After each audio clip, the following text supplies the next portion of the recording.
পশ্চিমবঙ্গে রাজ্যসভার উপনির্বাচনের জন্য বিধানসভায় মনোনয়নপত্র জমা দিলেন বিজেপির মনোনীত 3 প্রার্থী সুস্মিতা দেব, শুভেন্দু শেখর রায় ও প্রকাশ চিক বরাই।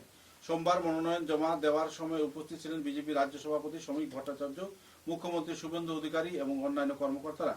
মনোনয়ন জমা দেওয়ার পর তাদের মুখে হাসির ঝলক পরিলক্ষিত হয়েছে এবং এই আসন থেকে তারা নিশ্চিতভাবে বিজয়ী হবেন বলে আশাও ব্যক্ত করেন।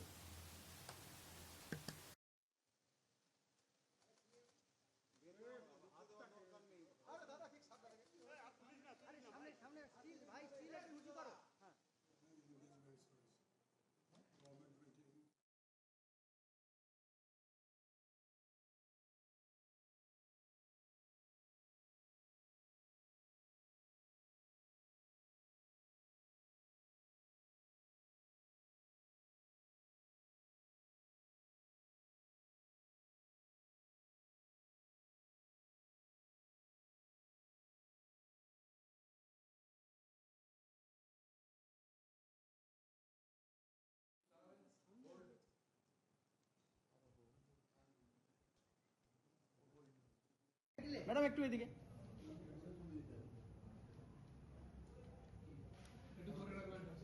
দিদি একটু ধরে রাখবেন। দিদি একটু ধরে রাখবেন। দিদি ওই পাশে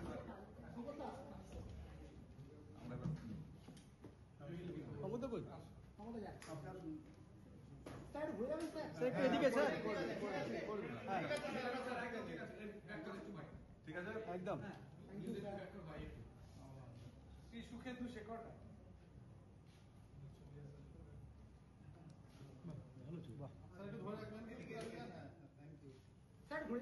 সম্পদটা ঢেকে যাচ্ছে। আমি ক্যামেরা একটু দাঁড়াবেন, একটু দাঁড়াবেন।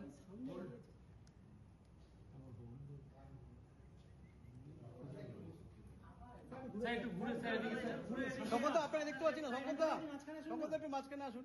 হ্যাঁ একদম ঠিক আছে। একটু হোল্ড করবেন। ওকে ওকে।